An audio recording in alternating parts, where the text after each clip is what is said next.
So it can go either way. All right, next slide.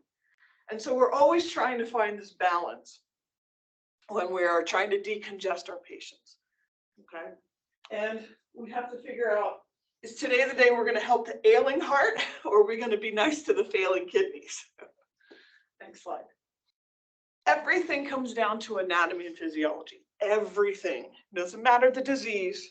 It always goes back to anatomy and physiology.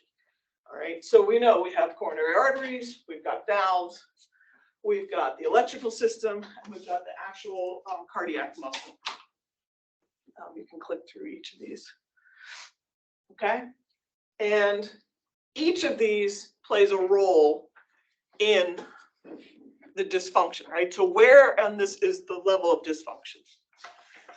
Additionally, because you work on a cardiac floor, right, it's really important to understand the flow of the blood flow through the heart.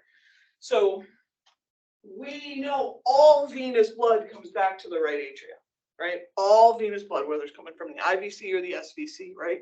It always comes back to the right atrium. And then from there, it goes through the tricuspid valve, the right ventricle, the pulmonic valve, out the pulmonary artery to the lungs. We breathe out, breathe in. We got oxygenated blood coming back to the left atrium. We go through the mitral valve into the left ventricle, out the aortic valve, out the aorta, and out to the tissues. Okay, it's important that we understand this cycle, because at any point in the cycle affects the one before it. So not only do we have to know it forwards, we have to know it backwards as well. Okay. Bruce, hang on 1 second. They're saying that they're only seeing the first slide. Uh-oh. I also didn't have sound. I don't know if it was my office sometimes. Uh-oh. I mean, maybe other people can hear you. Sorry, can you guys just confirm you can hear us, but we're stuck on the first slide? I can hear you, but I only see the first slide. Okay. It was the best slide. It was.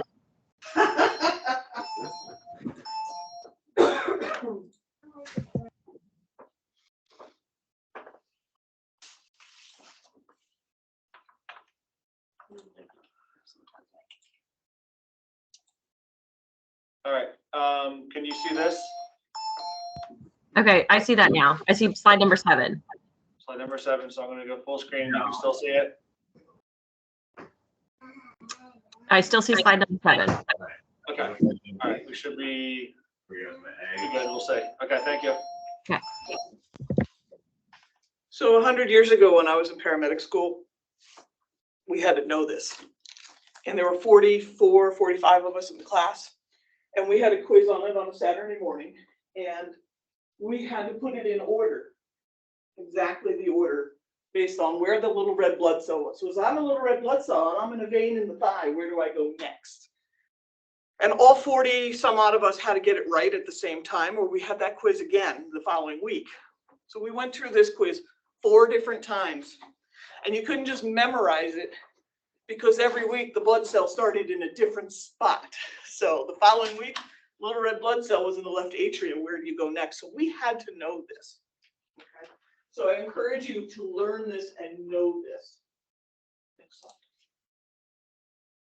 All right. So since we're talking about cardiorenal syndrome, we also have to have a basic understanding of the renal anatomy.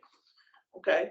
So of course, the major components are going to be the renal artery, which brings oxygenated blood into the kidney for filtration.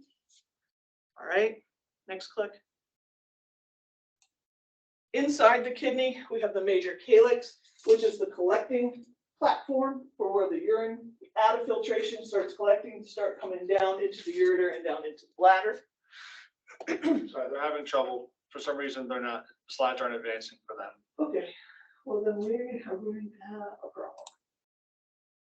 Can we Because do it? I have stuff layered in my slides, so they're not going to see everything. Seems like when we go to Full screen. it this doesn't view, work. it's not it's like not advancing. Maybe if you logged into the actual app instead of doing like online Yeah. with that. So come out and from the desktop, go to Teams. Sorry guys, bear with us. Click on Teams here.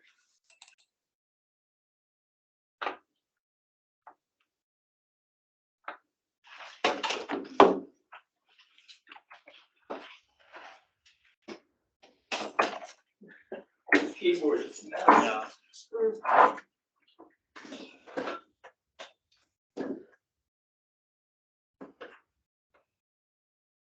Ryan, what would happen if you guys put it in slideshow? Because we see it from the view of right before slideshow, so we see all the other slides on the left-hand side.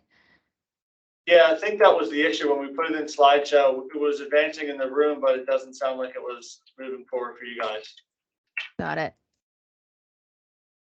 Oh my gosh. We have a possessed keyboard. Yeah, I get that. Way too much Yeah. password in. Oh. You could also try, instead of just sharing the window, sharing the full screen. It might like get rid of the issue with getting better. Yeah, maybe. I always keep batteries on.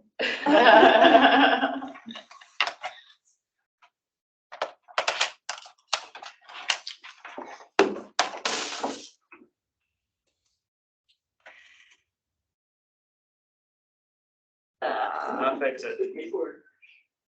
Right? It All did right. make a good work keyboard.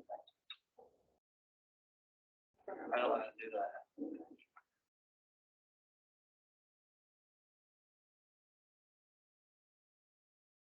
Pick the longest email address. Oh.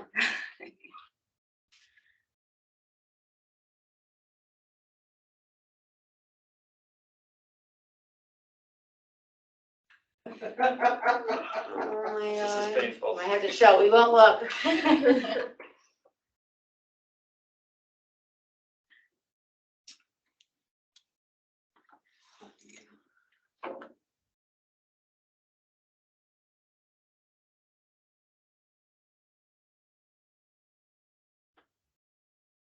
Oh, you're so close.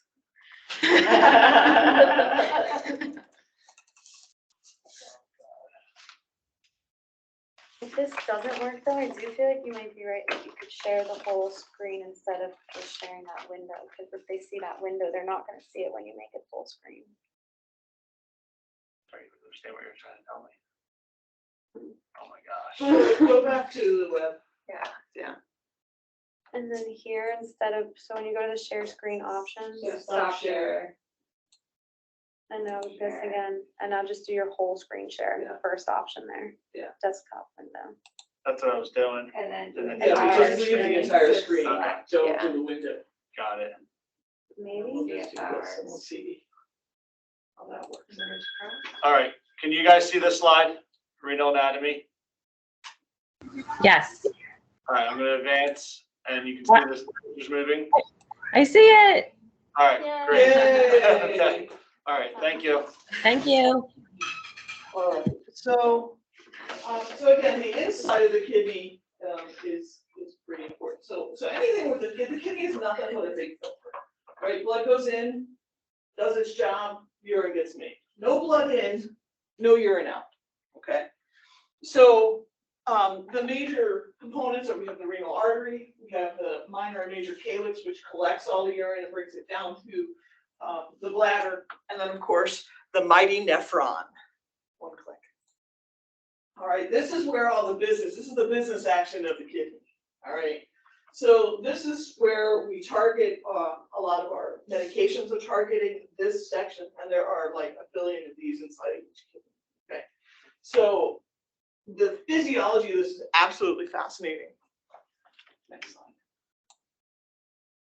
All right, so the adrenal glands sit on top of the kidneys like little hats, right? And this is a lot of where our compensatory mechanisms are drawn from, right? We have the renin-angiotensin aldosterone system, right? The RAAS system, you guys have been drilled into that from school, right? Cortisol, androgens, and estrogens, and sympathetic neurotransmitters appear. We can click a couple times to see this come up. The different levels of the adrenal cortex is where a lot of these come from. We're going to target the aldosterone and the epi, norepi, and dopamine sections. All right, so the RAS system, right? Angiotensinogen marries up with renin, which makes Ang1, which marries up with ACE, and makes Ang2, and none of this can happen by itself, right? So we get angiotensin 2. Does anybody know what the component of angiotensin 2, what does it do? What's its role? Anybody? Aldosterone I'm sorry? tells you to secrete aldosterone. Well, they all trigger each other. Okay, so yes, when one is made, they all trigger each other. But what is the mechanism of angiotensin 2? What does it do? It's a very powerful vasoconstrictor. It's very powerful vasoconstrictor. And that's important to remember. All right, next. So blood goes in. This is my PowerPoint rudimentary kidney drawing here, right? Blood goes in the kidney, urine comes out. Okay? If no blood goes in, if there's a reduction of blood going in, reduction of flow, because we're dehydrated or I'm bleeding out or something, right? There's a volume loss, no urine is going to get made because the kidney is not seeing enough. Okay? Very upset. So antidiuretic hormone, right? I like to think of the kidney as a bunch of doors you can click. All right, bunch of doors that open and close. Antidiuretic, right? In English, anti means no, diuretic means pee, hormone means hormone. It's the no pee hormone. So I'm going to shut the doors and I'm going to hang on to water. And if I hang on to water, what am I doing with volume? What should the volume do? Increase. It should go up, right? And if volume goes up, what should blood pressure do? Go up. Go up. Okay, so that's good, right? This is the body's natural reaction to shut the doors and hang on to fluid, okay? So volume goes up, blood pressure goes up. Next click, all right? Aldosterone does what? What's the role of aldosterone? Sodium retention. Sodium retention, okay? So again, I'm going to close the doors and I'm going to hang on to salt. And what happens when I hang on to salt? I hang on to water, and what happens when I hang on to water? What happens to volume? Volume goes up, and if volume goes up, what happens to blood pressure? Blood pressure should go up. So we'll click one more time. All right, we'll hang on to salt, which hangs on to water. All right, and then the third mechanism is vasoconstriction. Okay, excuse me. Interventional cardiology, this is Rose. I'm actually giving a lecture right now. Can I call you back in a bit? No, thank you. So when there's low flow going into the kidney, these mechanisms automatically kick in. All right, this is the body's natural reaction to reverse low flow into the kidney. Does that make sense? So this is what we spend a lot of our time reversing. Next click. All right, so let's give an example. All right, you guys know me well enough by now to know that my wife and I have a lot of power tools and we own a chainsaw. All right, so here's me with my chainsaw, yeah? And I have a very bad day. Oh no, I lopped my leg off. All right, what's my blood pressure doing? Going down. Yeah, it's going down. What's my heart rate doing? Going up. What told my heart rate to go up? Blood pressure's going down. Okay, but what is now triggered in the physiology in the human anatomy? What happens? What makes my heart rate go up? Adrenal. Adrenaline. Okay, adrenaline, right? So now I've got a neuro component, right? So I have the neuro response is epi and norepi. And what's epi and norepi doing?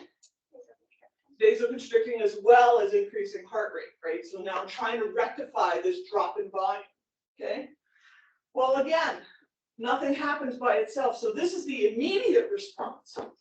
But then a longer term response occurs, right? Because angiotensin 2 is triggered because volume dropped. So now the kidney is like, wait a minute, I'm not getting any flow. Vasoconstrict.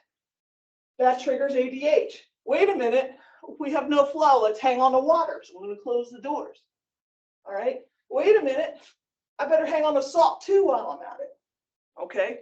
So in a traumatic injury, I've got a neural response and I've got a triple renal response to this. Two mechanisms to hang on to volume and one very powerful one for vasoconstrictions. Okay? Next. Excuse me. All right. wish I was the one clicking. Sorry. Just go ahead and click. All right, so again, everything works with each other. And what happens is, while the doors close, if I hang on to water enough, I actually fill all the vessels, and eventually the water's got to come out somewhere else. Because if I can't pee it out, the water's got to go somewhere. So now it comes outside the vessels and out into the tissues. This is where we get edema. Okay, so it's outside of the vascular system and out in the tissue. This is where we see the lower extremity edema. So how do we treat this? All right, targets of treatment. Click. All right, so we try and target the vascular system with our ACE inhibitors, ARBs, ARNIs, and hydralazine. All right, nitrates, we're looking at the venous system mostly. And then we use our diuretics to target the actual lowest parts of the nephron, right? Again, the mighty nephron is involved here, okay? So you know, you're familiar with all the loop diuretics, right? We have Lasix, Bunix, torsemide, okay?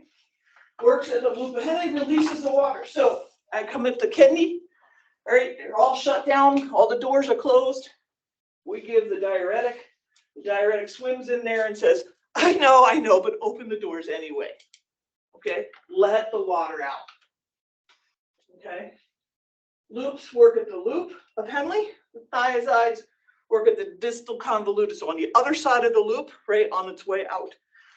And it hangs on to, it inhibits sodium. So it says, look, sodium, get out. Don't come back. I don't want you to resorb. Just stay out. Because water will follow it out. Okay? And we reduce preload by doing this. We're reducing that overall congestion by doing this. So to illustrate that,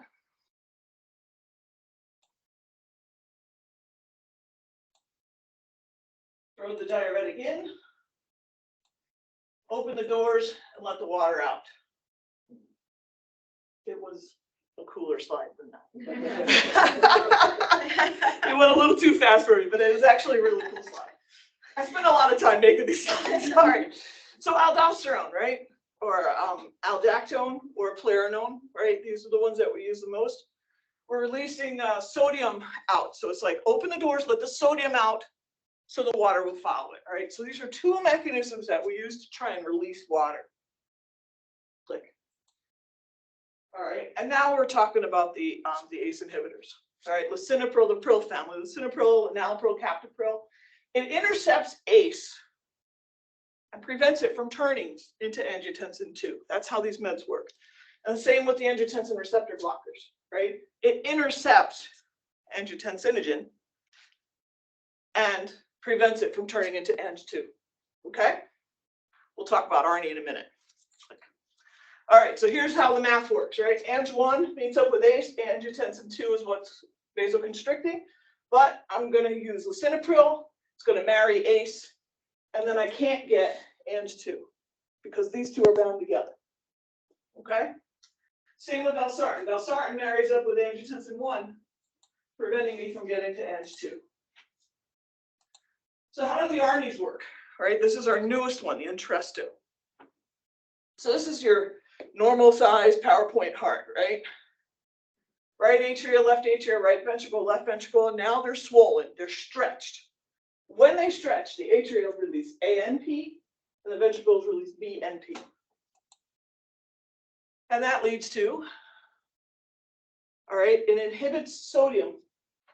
So it releases sodium, water follows, blood pressure drops. This is our natural component for these hormones, okay? And the BNP relaxes the vascular walls and it dilates the blood vessels, all right? Because the body's trying to make that balance, okay? So this is a natural component of what's happening. Next click. As this occurs, we lose volume and we've dilated, blood pressure is going to drop. And if it drops enough, it's going to trigger the whole cycle all over again to maintain that balance. So it actually activates Ang2. Okay, so we're going to come back to that in a minute. So what's actually happening? ANP and BNP, there's a whole hormonal cascade. There's like 18 steps that lead to this.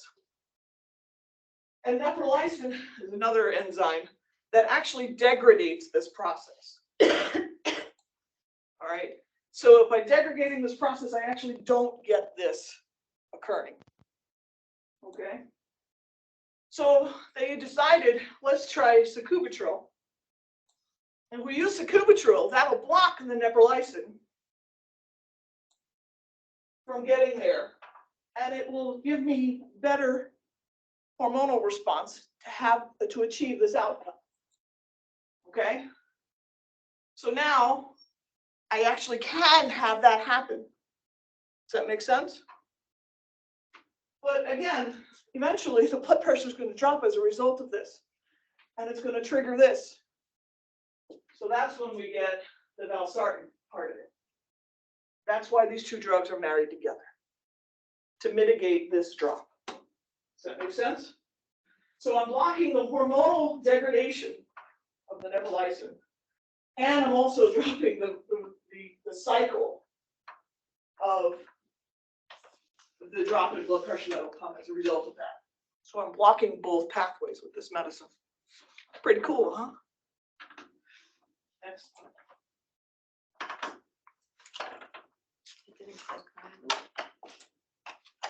All right. So you ask any specialist what the most important organ system in the body is, they'll say their organ, right? If you talk to neurology, they'll say the brain, right? Brain's the most important. You talk to cardiology, we say it's the heart, and the answer is it's the heart. Okay, because how many times did you show up without your brain, right? When you came to work, you always have to have your heart. However, thank you. If you had to twist my arm and ask what's the number 2 organ, it's the kidneys. They are the single most emotionally unstable, easily offended organ system in the body. All right, they don't want to be the boss, but they sure as heck don't want to be left out. Okay, so what does that mean? Meaning they want flow. All right, they want to know what's going on out there in the body. They want the daily news. They want the People magazine. They want all the gossip as well. They want it all. All right, and if they don't get the news, right, because if there's no flow in, no news in, it gets very angry and shuts down.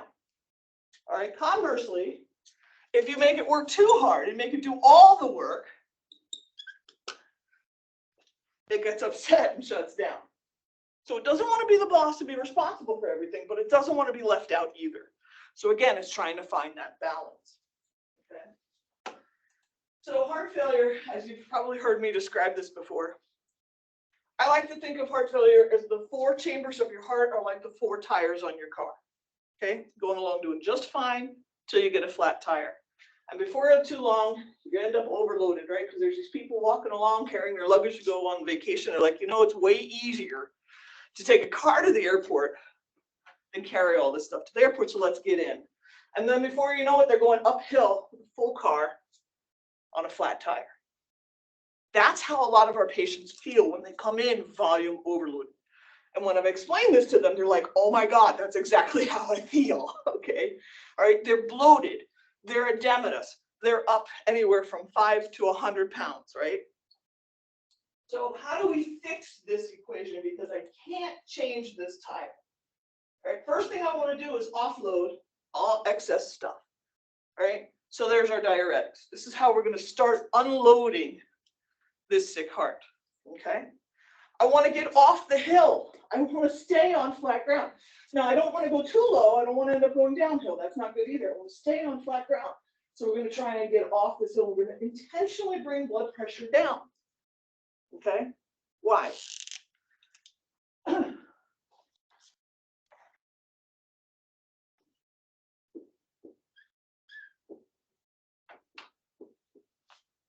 It's like a congested fire hydrant and a little garden hose, right? That's a lot of pressure.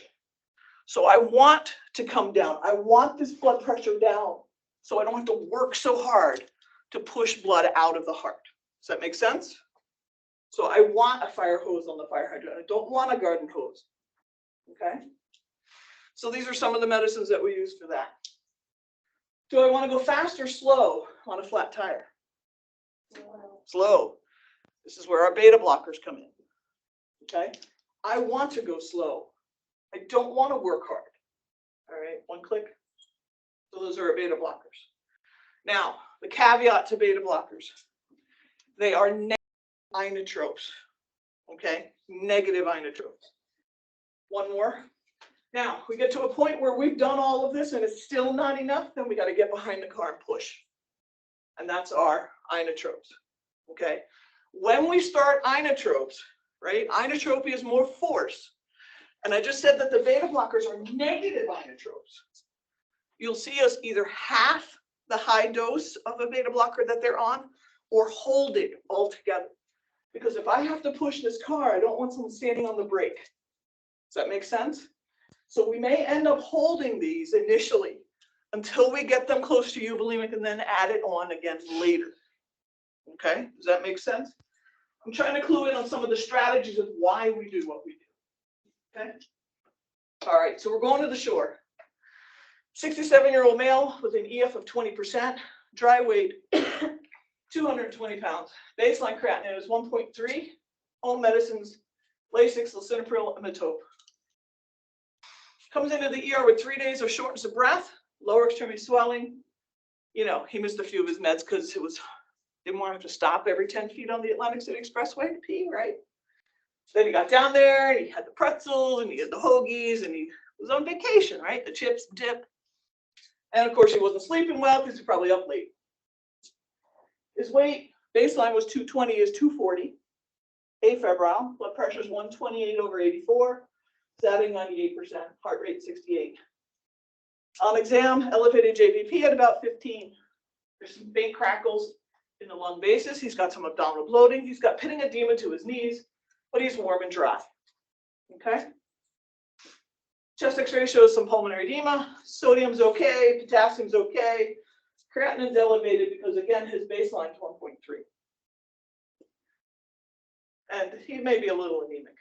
Okay. So we've got too much volume on board, right?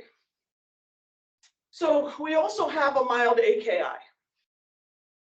I don't want to use the ACE inhibitors, angiotensin receptor blockers, and Entresto when there's an AKI, because that's going to irritate the kidney more. Okay, but he's clearly congested, so I still need to come down off that hill. I still need the vasodilation, so that's when we'll go with the hydralazine or Iserdil. Keeping in mind that we will not use Iserdil if the patient is also on sildenafil. Please don't mix the nitrate with sildenafil. You may have an unsafe drop in your blood pressure. We've done it.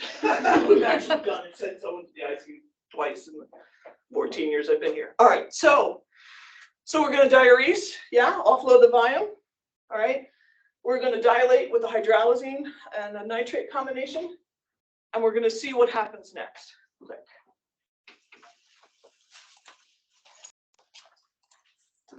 All right. Second scenario, the potluck dinner. 67-year-old, EF 20%, dry weight 220, baseline creatinine 1.3. Everything's about the same, right? Same guy. Comes into the ER with low-grade fever. He took some ibuprofen for that. Nausea and vomiting, diarrhea. So what's the first thing you think of nausea, vomiting, diarrhea, as far as volume goes? Volume loss, okay. All right, so there's volume loss from the nausea, vomiting, diarrhea. There's also some volume loss from having the fever, okay. JVP is less than 5, so he's examining dry. Clear lungs, some abdominal bloating, no edema, but he's hot and dry. Kind of fits with having a fever. No signs of infection on chest X-rays. Labs are okay, but his creatinine is 2.8. Remember, baseline is 1.3. White blood cell count, 12.2. It's elevated. His weight's down 10 pounds. He's well above his baseline creatinine. Febrile with a lower blood pressure and a higher heart rate, again, because we're trying to trigger that low volume state. He's warm and compensated, but no signs of cardiogenic shock right now. So what are we gonna do with this guy?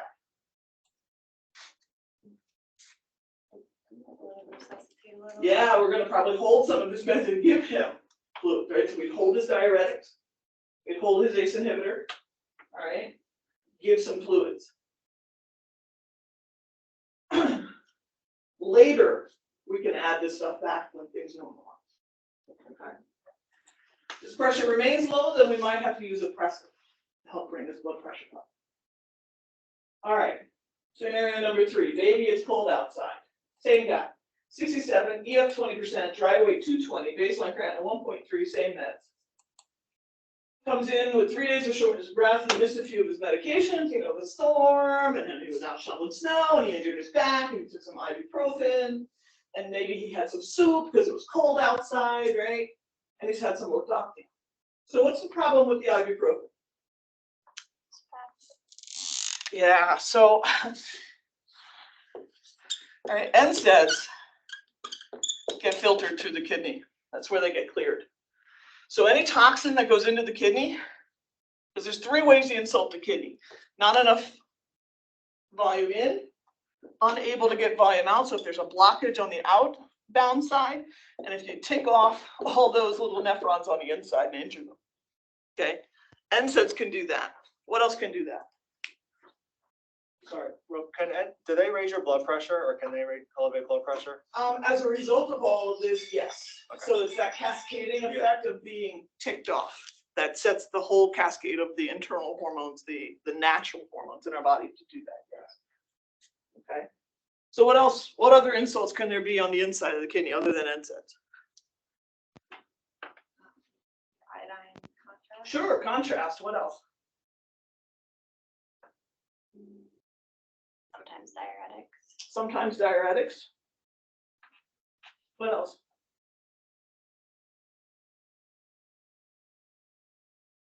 Antibiotics? What kind?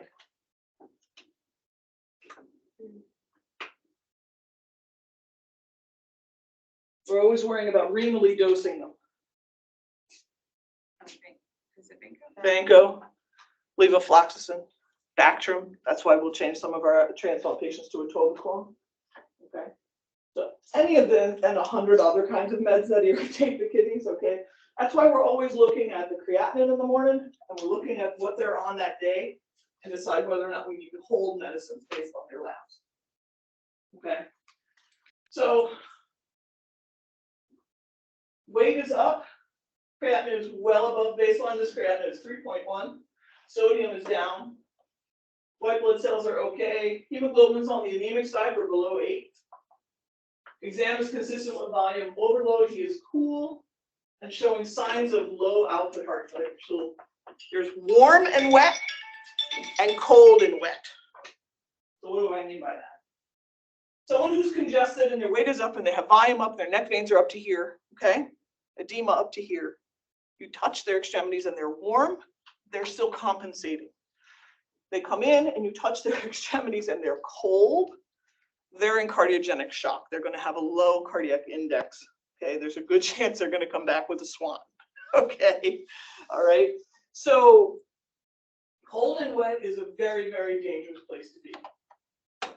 So I've got too much volume and still not enough blood pressure in this person.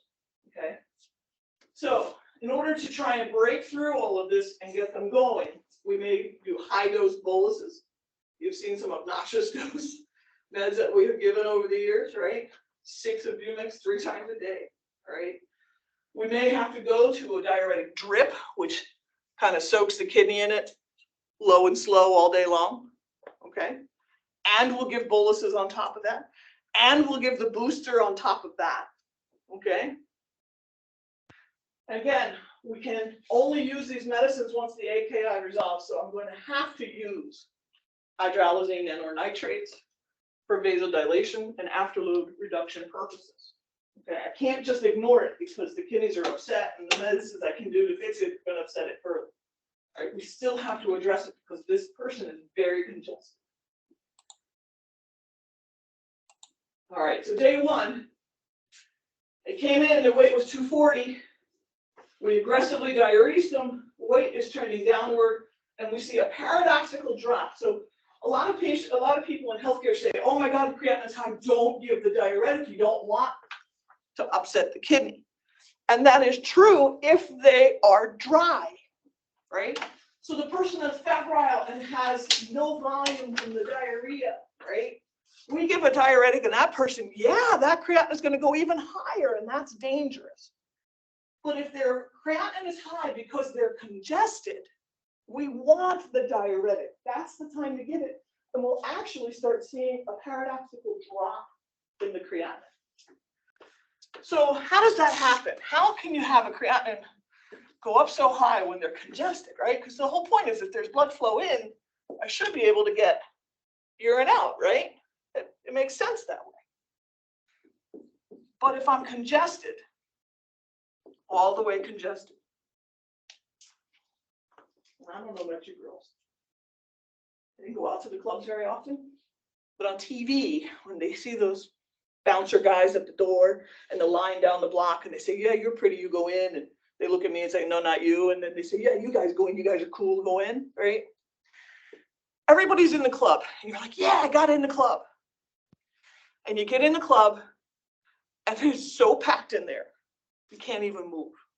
All right, so you're kind of like, woo. That's what's happening at the level of the kidney. The kidney is so congested that the little filters on each side, there's no room to actually filter because you need to have pressure to go across the filter to actually squeeze something out and make urine. Does that make sense? So you're in the club and you're so congested in there you can barely move. Okay? Creatinine's not seeing it flow because there's no flow coming in anymore. It's just congested. Does that make sense? So then we give the diuretic goes in. It's like the fire marshal coming and say, open the doors, everybody out. I need everybody out. This is a fire hazard. Everybody's got to get out of here. Okay. So that's what we're trying to do, is trying to break through all this to start the flow out, to open those doors and let all the volume out. Okay. So we start seeing the weight come down. We start seeing the creatinine come down. All right, so day 4, 5, and 6, weight continues to come down. Creatinine's coming down, but then we bump. All right, urine output tapers off, and the creatinine bumps. That's what we're looking for. Where are we intravascularly dry? Okay, so we've got all the volume finally filtered out, and now I've got low intravascular volume. It doesn't mean they're not extravascularly volume overloaded. They could still have edema in their legs, in their belly, but it's not in the vascular space where I can get it. All right, so when a patient comes in there, I said, we got to get this fluid off you. How are you going to do that? You're going to pee it out. What do you mean I'm going to pee it out? I got to pee all this out. You got to pee all this out. So we have to encourage that fluid to get out of the tissues, back in the vascular system, up to the heart, down to the kidney, and out the door. That's how this comes out. There's 2 ways to get fluid out of someone. You can pee it out, or we're going to dialyze it out, either with CVVHD or actual HD. Okay, where we use an actual machine to pull it out. But again, even that can only come from the intravascular space. So how do we get the fluid from the tissues into the vascular space? Any ideas?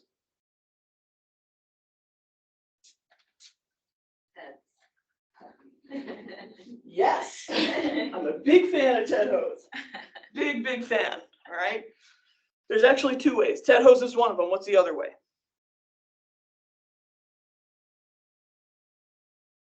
Is it giving like colloids or something that like helps Okay. change the gradient? Okay. Albumin, for example. Albumin is a great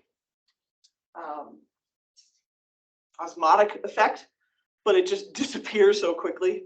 So we don't get a lot of bang for the buck, if you will. That's why we don't use it unless we're doing large volume shifts from paracentesis, is when you'll see us give albumin. But where's albumin come from? What's albumin represent? Yeah. All right. So picture it. I have bloated, I'm gaining weight, I don't feel so good, I'm not eating very well, and when I do eat, I can only fit half a meal in me because I get so full so fast, so that early satiety. So I have reduction in protein in my diet, okay? So I don't have a lot of protein. Protein is a big honking molecule that attracts and keeps water. So if I don't have enough protein, there's no reason why water needs to stay in the vascular space. So TED hose, push it back in. Improvement in diet pulls it back in. So I'm going to have the diet, the boosts. Okay, we'll have nutrition. See the patient. We'll have boosts. I like to stick ice creams on their tray because even if they don't eat dinner, they'll always eat dessert.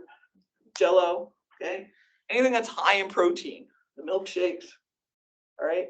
So from the inside, I can pull it in, and the TED hose push it in from the outside. Okay. Next. All right. So we went to the cath lab because we hit bottom. Now we kind of have to see where we're at. RA is 11, so they're still congested. The wedge is 20, still congested. Low index, high SVR. All right, so I'm still vasoconstricted in the periphery.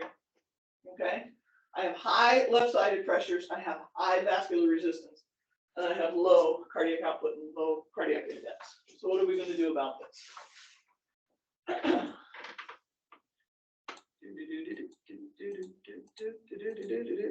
All right. So we're going to start some milrinone. So now we're going to try and get some milrinone. So now we get milrinone, and milrinone's going to start pushing, all right, with force. I want more force to get to the kidney and start making urine again, okay? And eventually, with that, go back one. All right, RA of 6, my wedge is down to 12, my SVR is down, my index went up, okay? We're going to pull this on now. Day 10, 11, and 12. I start losing weight again, okay? Because now we're going low and slow. We've got the inotrope to help force that blood forward to the kidney. Creatinine is coming down. Now remember, baseline is 1.3.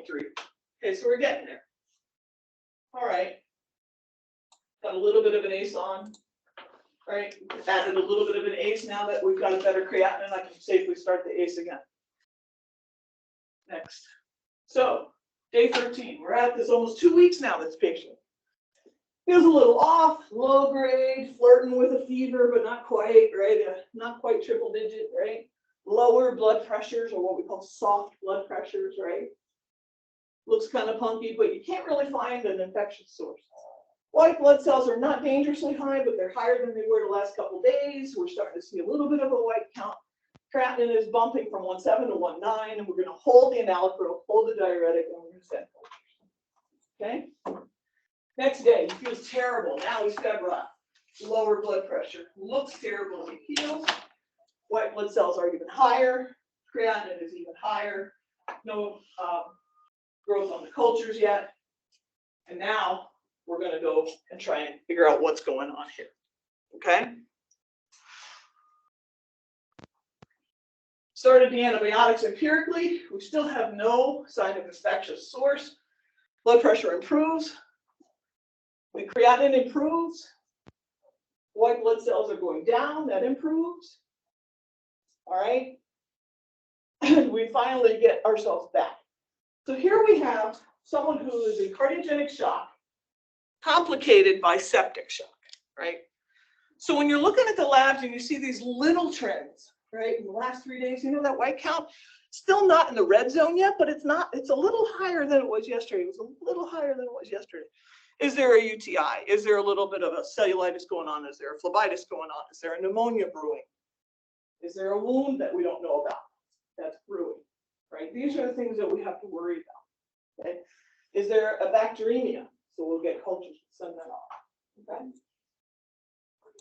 So this patient required inotropic support to move forward flow. I want to force that blood down into the kidney so the kidney can do the filter. All right.